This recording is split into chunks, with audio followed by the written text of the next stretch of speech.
आज से मैं अपना नया यूट्यूब चैनल शुरू कर रही हूँ जिसमें मैं एंटायर फिजियोलॉजी सिलेबस कवर करूँगी फॉर MBBS फर्स्ट ईयर।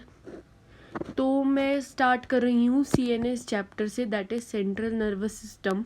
सबसे पहले हम सेंट्रल नर्वस सिस्टम का इंट्रोडक्शन से शुरू कर रहे हैं, जिसमें हम वेरियस सेल्स के बारे में पढ़ेंगे जो CNS एंड PNS में पाए जाते हैं, और साथ ही हम कुछ बेसिक डिटेल्स भी पढ़ेंगे। और मैं ये एज्यूम करके चल रही हूँ कि आपको न्यूरॉन का बेसिक स्ट्रक्चर जो होता है, जिसमें सेल बॉडी, एक्सॉन एंडिंग्स, ये सब होते हैं, वो आपको आता है, क्योंकि ये जो चीज़ होती है ये 11th-12th में भी कवर की जाती है। तो आई एम एज्यूमिंग कि इतना आपको पता है, और अब मैं आगे आपके साथ कंटिन्यू कर रही हूँ।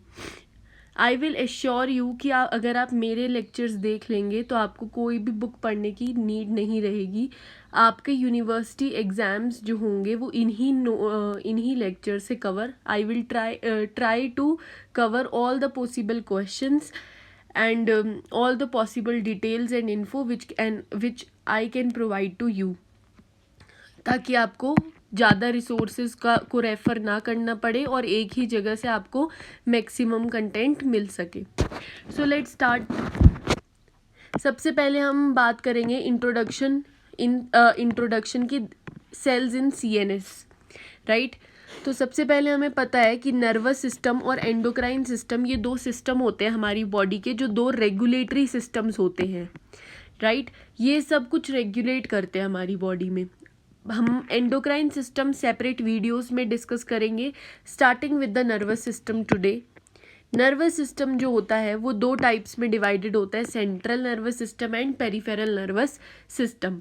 जो सेंट्रल नर्वस सिस्टम होता है उसको हमने फर्दर दो में बाइफरकेट किया है, that is brain and spinal cord. Brain and spinal cord. Brain को एनसेफेलॉन भी कहते हैं और स्पाइनल कोड को माइलॉन भी कहते हैं। एनसेफेलॉन में ENCEPHALON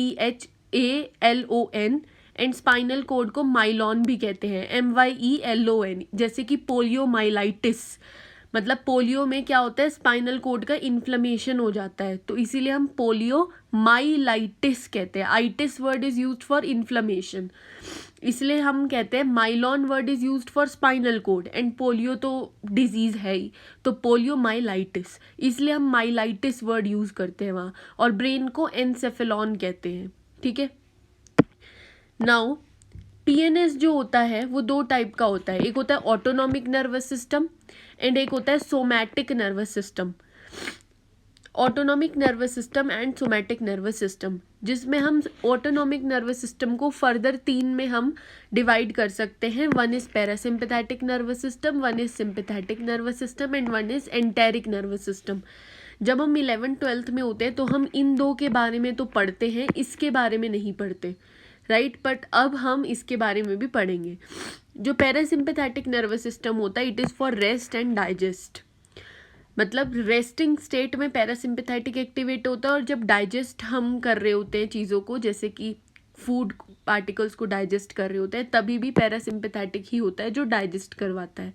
सिंपैथेटिक जो होता है नर्वस सिस्टम, वो फाइट एंड फ्लाइट रिस्पॉन्स के लिए इम्पॉर्टेंट होता है, और जो एंटेरिक नर्वस सिस्टम होता है वो डाइजेस्टिव सिस्टम में पाया जाता है।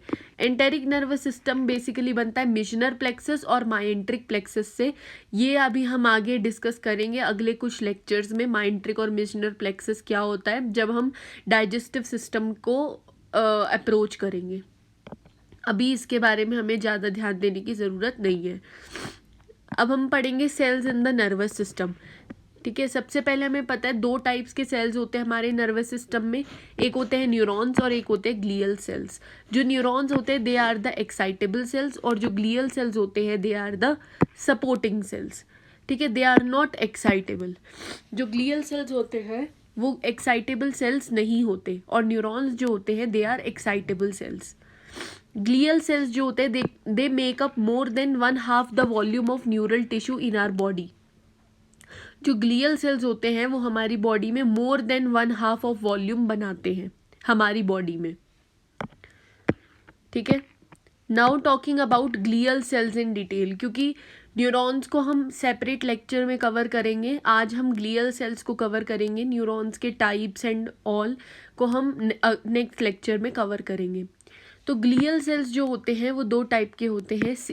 मतलब ग्लियल सेल्स हमें पता है कि दो जगह पाए जा सकते हैं, या तो एक सेंट्रल नर्वस सिस्टम में या फिर पेरिफेरल नर्वस सिस्टम में। जो सेंट्रल नर्वस सिस्टम में ग्लियल सेल्स पाए जाते हैं वो होते हैं मैक्रोग्लिया, माइक्रोग्लिया एंड एपेंडाइमा।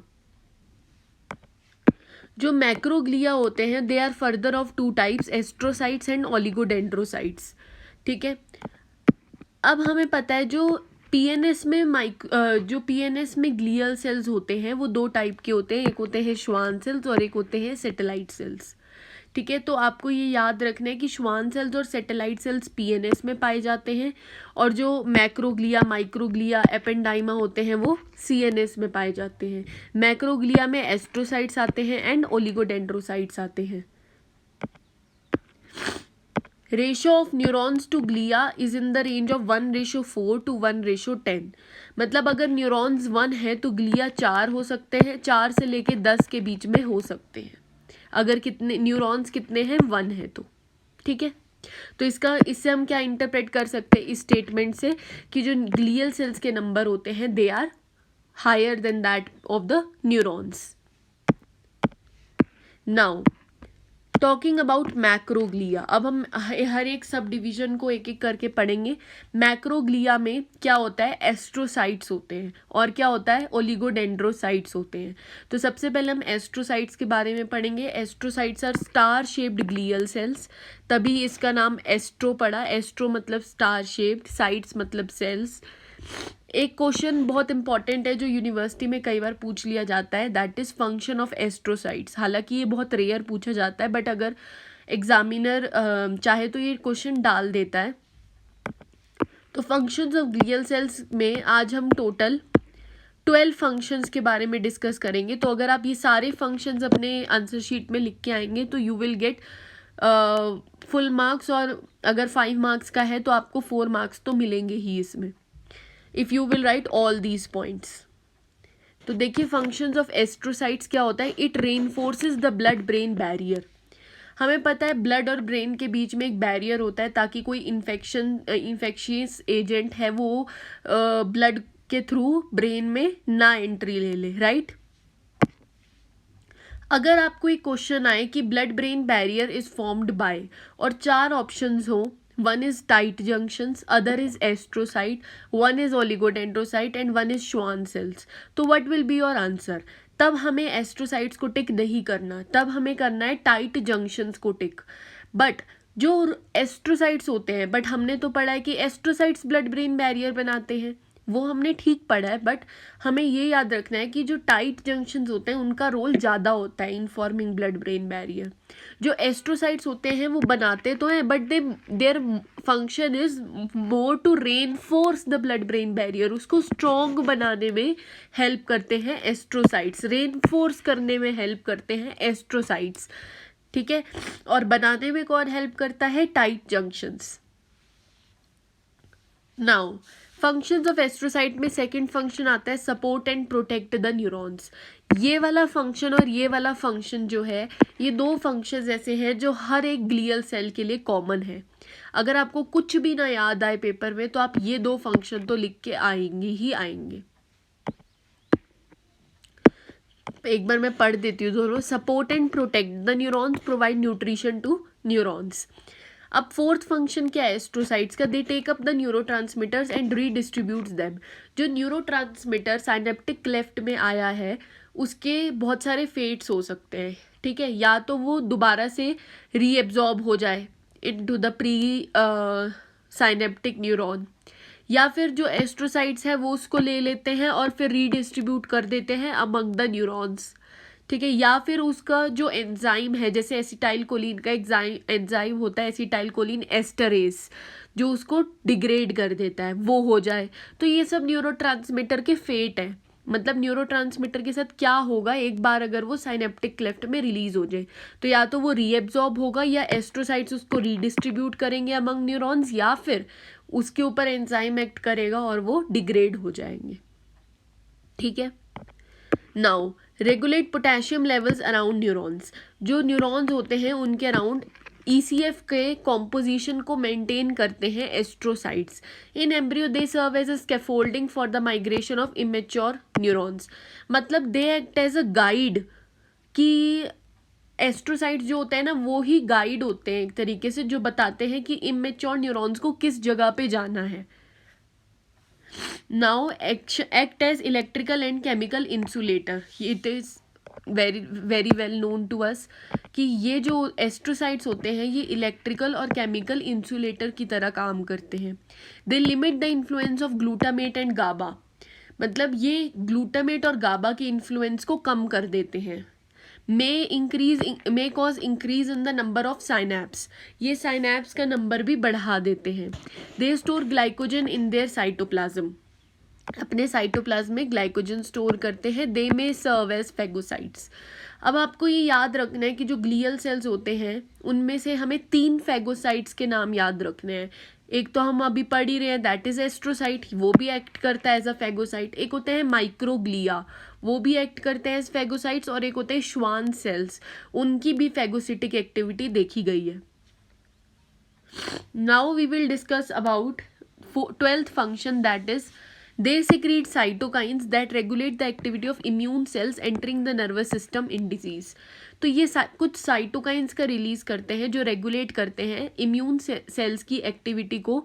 जो इम्यून सेल्स हमारे नर्वस सिस्टम में एंटर करते हैं ना, उनकी एक्टिविटी को रेगुलेट करने का काम करता है कौन? एस्ट्रोसाइट्स। तो ये एक नोट पॉइंट है आपके लिए, क्या कि astrocytes are absent in area postrema. Area postrema वो एरिया होता है जो वॉमिटिंग के लिए रिस्पॉन्सिबल होता है। ऑस्मो रिसेप्टर्स, ठीक है, एंड हाइपोथैलेमो पिट्यूटरी एक्सिस, जो हाइपोथैलेमस होता है वो और पिट्यूटरी होता है वो इनफंडिबुलम के थ्रू कनेक्टेड होता है, तो उसी को हम हाइपोथैलेमो पिट्यूटरी एक्सिस कहते हैं। तो इन 3 लोकेशंस पे astrocytes are absent. Now astrocytes जो होते हैं they are of further of 2 types, fibrous and astrocytes and protoplasmic astrocytes. जो फाइब्रस एस्ट्रोसाइट्स होते हैं they are present in the white matter, whereas protoplasmic astrocytes are present in the grey matter. जो fibrous astrocytes होते हैं they form blood brain barrier, protoplasmic astrocytes blood brain barrier नहीं बनाते। जो fibrous astrocytes होते हैं they are long, slender and less branched processes. And protoplasmic में क्या होता है, they are small, thicker and have more branched processes. Oligodendrocytes के बारे में अगर हम पढ़ें तो they cause myelination in the CNS। हमें पता है कि जब हम न्यूरॉन का स्ट्रक्चर बनाते हैं तो ये एक्सॉन हो गया और यहाँ पे हम बहुत सारी माइलिन शीट बनाते हैं ऐसे करके। तो ये माइलिन शीट कौन बनाता है? ये माइलिन शीट कौन बनाता है?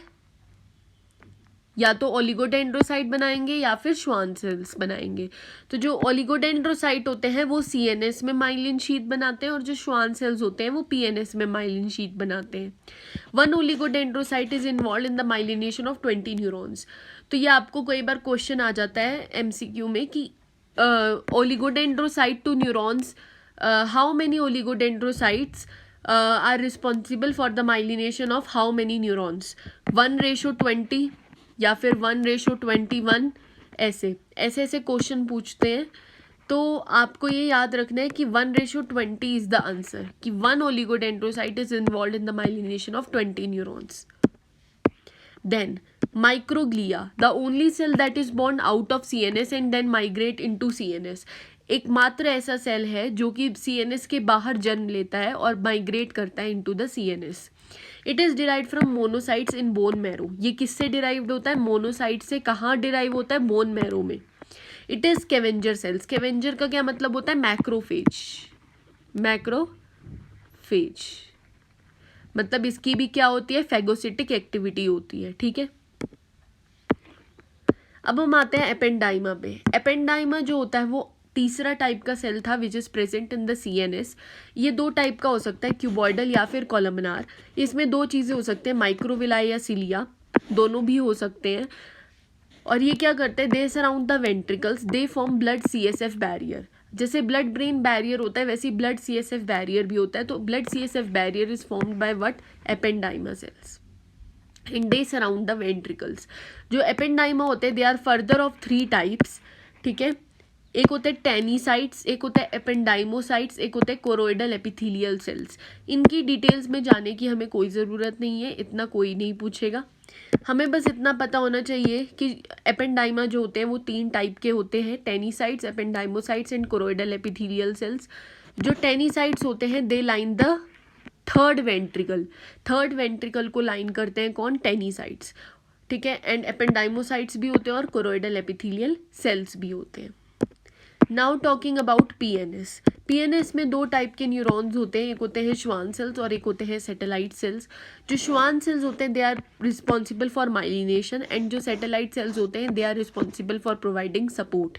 जो सैटेलाइट सेल्स होते हैं they are known as the astrocytes of PNS. तो क्वेश्चन बन सकता है कि who are known as the astrocytes of PNS, that answer will be the satellite cells. Schwann cells जो होते हैं they play role in the nerve regeneration, ठीक है. एंड जो सैटेलाइट सेल्स होते हैं they regulate the chemical environment of ECF around PNS neurons. हमने पढ़ा था कि जो एस्ट्रोसाइट्स होते हैं वो पोटेशियम के लेवल को मेंटेन करते हैं in the ECF around the neurons. अभी आप ऊपर जाएंगे तो आप देखेंगे, थोड़ा ऊपर जाते हैं हम और देखते हैं कि हमने ये कहाँ पढ़ा है. देखिए यहाँ हमने पढ़ा था regulate potassium levels around neurons, और ये सब हम क्या पढ़ रहे थे, फंक्शन ऑफ एस्ट्रोसाइट्स, राइट. तो यही लिखा है यहाँ पे भी. आपको एक चीज याद रखनी है कि सैटेलाइट सेल्स को एस्ट्रोसाइट्स ऑफ पीएनएस क्यों कहा जाता है. They are functionally related to astrocytes but they are structurally different from astrocytes, right. अब जो श्वान सेल्स होते हैं they remove cellular debris by regeneration during regeneration by their phagocytic activity. तो मैंने आपको बताया ही कि जो ग्लियल सेल्स होते हैं उनमें से 3 सेल्स जिनकी फेगोसिटिक एक्टिविटी होती है they are microglia, right. One of them is microglia and other is astrocyte and the third one is Schwann cells. Now difference between oligodendrocytes and Schwann cells. जो oligodendrocyte और Schwann cell के बीच का difference है ये भी पूछ लिया जाता है कई बार यूनिवर्सिटी एग्जाम्स में. तो आपको याद रखने की जो ओलिगोडेंड्रोसाइट्स होते हैं they are derived from precursor cells and जो श्वान सेल्स होते हैं they are derived from neural crest cells. जो ओलिगोडेंड्रोसाइट्स होते हैं उनमें साइटोप्लाज्मिक प्रोसेसेस होते हैं बट श्वान सेल्स में साइटोप्लाज्मिक प्रोसेसेस नहीं होते. जो ओलिगोडेंड्रोसाइट्स होते हैं they don't have न्यूरिलेमा व्हेरेज Schwann cells have न्यूरिलेमा. जो जैसे अगर मैं न्यूरॉन का स्ट्रक्चर बनाऊं तो ये जैसे न्यूरॉन है यहाँ पे ये चीज़, तो ये जो बाहर का साइटोप्लाज्म सा दिख रहा है आपको, सॉरी, ये जो बाहर का साइटोप्लाज्म आपको दिख रहा है ऑफ द श्वान सेल्स, इसको हम न्यूरिलेमा कहते हैं. तो ये न्यूरिलेमा जो होता है वो सिर्फ श्वान सेल्स में मिलता है, ओलिगोडेंड्रोसाइट्स में नहीं मिलता. अगर हमें ओलिगोडेंड्रोसाइट से रिलेटेड कोई डिजीज़ बतानी हो तो that will be multiple sclerosis, और अगर हमें श्वान सेल से रिलेटेड कोई डिजीज़ बतानी हो दैट विल बी गुलियन-बरे सिंड्रोम. अब हम पढ़ेंगे एक फैक्ट क्या कहता है कि जब हम लर्निंग करते हैं, नई नई चीज़ों को याद करते हैं, तो ये नहीं होता कि हमारे अंदर न्यूरॉन्स बढ़ रहे हैं, रादर हमारे अंदर डिफरेंट साइनेप्सिस का नंबर इंक्रीज़ होता है, ठीक है. साइनेप्सिस का नंबर इंक्रीज़ होने की वजह से हमारे में लर्निंग होती है. न्यूरॉन्स का नंबर इंक्रीज़ होने की वजह से लर्निंग नहीं होती. न्यूरॉन्स का नंबर तो बढ़ता ही नहीं है, सिर्फ साइनेप्सिस का नंबर बढ़ता है जिसकी वजह से हमें न्यू फैक्ट्स, न्यू थिंग्स याद होती हैं. So this was all about today's lecture, जिसमें हमने पढ़ा इंट्रोडक्शन टू सीएनएस, जिसमें हमने वेरियस सेल्स को डिस्क्राइब किया, नर्वस सिस्टम की क्लासिफिकेशन पढ़ी, ग्लियल सेल्स के बारे में डिटेल में पढ़ा, एस्ट्रोसाइट्स के फंक्शन को बहुत डिटेल में गए, एस्ट्रोसाइट्स के टाइप्स को पढ़ा, ओलिगोडेंड्रोसाइट्स, माइक्रोग्लिया, एपेंडाइमा, पीएनएस के सेल्स को पढ़ा, ओलिगोडेंड्रोसाइट्स और श्वान सेल्स में डिफरेंस को पढ़ा और एक फैक्ट को पढ़ा.